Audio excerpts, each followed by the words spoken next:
Vous écoutez Alexandre Dubé. Une rigueur incontestable. Culture et société.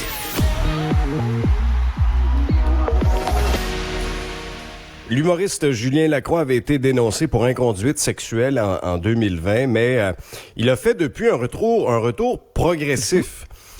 Sur la scène. Salut Anaïs. Bonjour Alexandre. Et là, il prépare un retour à plus grand déploiement là, avec un nouveau spectacle à l'hiver 2024. Mais exactement. Donc, tu as mentionné un retour progressif dans la dernière année. On l'a vu sur scène, des fois devant 25 personnes, des fois devant 300 personnes. Lui qui a fait un retour également sur les médias sociaux avec quelques courtes vidéos humoristiques ici et là. Et là, ça a été confirmé d'ailleurs, justement, dès le mois de février prochain, il sera de retour. Plusieurs dates, notamment au Théâtre Saint-Denis avec le spectacle Le temps au temps. Et bon, déjà dans la dernière année, il avait parlé de son alcoolisme, mais là, il a dit vraiment dans ce spectacle-là, d'emblée, en montant sur scène, là, il n'y aura pas d'éléphant dans la pièce. Donc, je vais parler justement de ces allégations. Je vais revenir sur mon alcoolisme. Je vais revenir sur ma paternité qui a vraiment changé ma vision de la vie. Lui qui parle justement ce matin dans le Journal de Montréal à Cédric Bélanger, disant j'ai parlé avec quelques femmes qui avaient porté plainte, qui avaient pris la parole justement à mon égard et elles sont en accord avec ce retour sur scène. Et d'ailleurs, vous pourrez l'entendre cet après-midi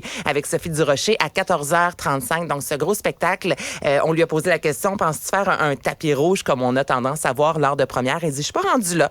On verra en temps et lieu, mais il y a vraiment ce désir de revenir sur scène et il y a des fans qui l'attendent avec impatience, qui l'ont suivi et ça depuis le début de sa carrière, qui l'ont suivi dans la dernière année, qui ont été là malgré ce qui s'est passé notamment avec Le Devoir. Donc, vous pourrez le voir dès le mois de février prochain, si le cœur vous en dit, au Théâtre Saint-Denis notamment. Et des bonnes nouvelles concernant Taylor Swift. Welcome to the Eras Tour. This has been the most extraordinary experience of my entire life.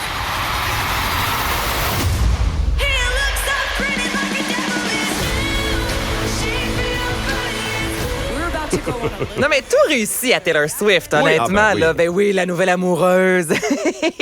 Le film, le Taylor Swift The Eras Tour, le film documentaire, verra le jour un peu partout, je te dirais, à l'échelle mondiale. OK, Alexandre? Donc, le film sera officiellement disponible le 13 octobre prochain. À la base, on s'était dit, quelques salles aux États-Unis. Puis là, présentement, on est en train d'ouvrir le marché à plus de 7500 salles, dont le Canada, évidemment, l'Europe.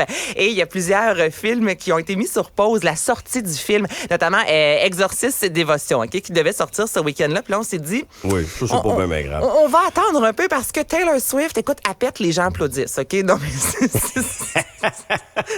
c'est un peu vulgaire, mais ça reste que c'est ça présentement. Non, mais c'est vrai. Il y a un buzz autour de Taylor Swift, on va se le dire. Donc, ce film-là sera disponible notamment au Québec. 13 octobre prochain, vous pourrez voir ce gros documentaire sur la tournée, qui est la tournée la plus lucrative, et ça depuis fort longtemps. Ouais, et là, tu nous amènes à Hollywood parce que, c'est pas réglé pour tout le monde, c'est-à-dire que les acteurs sont toujours en grève, mais fin de la grève pour les scénaristes. Enfin, justement, depuis 1988, c'est la grève la plus importante. Dimanche, déjà, on disait qu'il y avait un accord qui aurait été conclu. Et là, dès aujourd'hui, les scénaristes, en fait, vont pouvoir recommencer à travailler. On n'a pas l'entente complète, mais on se rappelle qu'ils demandaient d'avoir un meilleur salaire, meilleure redevance, d'être protégés contre l'intelligence artificielle. Et tout ça semble avoir été accepté. Et concrètement, je vous rappelle que notamment la série Ghost, une série américaine qui était tournée dans la métropole. Donc, tu sais, il y avait vraiment un impact aussi sur le marché québécois. Ouais, donc, ça pourra recommencer cette série-là. Des émissions de fin de soirée dès cette semaine, des Jimmy Fallon de ce monde seront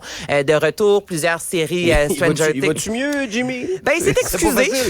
OK. Il s'est excusé, notre Jimmy. Donc, théoriquement, il sera de retour cette semaine. Okay. Mais il a adressé la situation rapidement, comparativement à des Ellen DeGeneres qui a attendu, puis qui a fini par dire, ça se peut que ça soit un peu toxique. Lui, tu sais, il y a eu des plaintes à son égard. Tout de suite, il a pris la parole. Donc, il sera de retour cette semaine. Et des séries attendues comme des Stranger Things de ce monde qui étaient sur pause. Alors, tout ça reprend tranquillement. Mais comme tu l'as mentionné, en ce qui a trait aux acteurs, c'est le calme plat. Donc, c'est à suivre. Mais on espère Merci. que cette entente-là Ben ouvre oui. la porte à des ententes avec la grève des acteurs parce que les revendications étaient très similaires, là, je te dirais. Oui, puis des revendications légitimes aussi, Ben tu sais, oui. lorsqu'on parle d'intelligence artificielle ou quoi que ce soit. Mais c'est sûr que ça a des conséquences, là, des studios qui sont paralysés, puis on le voit, là. tu sais, Hey, dans c'est les des salles de cinéma. milliards, exactement, Oui, oui, de ben dollars oui, ben là, oui. qui ont été littéralement perdus. Puis intelligence artificielle, c'est ça, on se pose de plus en plus de questions. Puis là, surtout quand tu vois des balados aussi, exemple comme Spotify récemment qui ont dit, bon, on prendrait des balados anglophones, puis avec l'intelligence artificielle, on va pouvoir faire la traduction. Mais ça fait en sorte qu'il n'y a pas un chat, il n'y a pas d'humain derrière ça, Alexandre. Donc, ce sont toujours des emplois qui se perdent et c'est le même son de cloche, notamment pour des scénaristes, pour des acteurs qui se disent, Ouais. ben ma voix est clonée. Finalement, on prend un scripteur, un scénariste, puis on en laisse d'autres de côté parce qu'on a l'intelligence artificielle. Donc, dans plusieurs domaines, ça fait peur. Ouais. Mais dans le domaine du divertissement, des arts et spectacles, qui en arrache depuis fort longtemps, la pandémie nous a rentré dedans encore plus. Et là, on ajoute vrai. l'intelligence artificielle. Tu sais, tout ça ensemble, je peux comprendre que cette grève-là était très importante pour cette industrie. Merci, Anaïs. À demain. Bye bye. Salut. Ne ratez plus rien. Tout ce que vous venez d'entendre est disponible sur l'application Cube ou le site cuberadio.ca.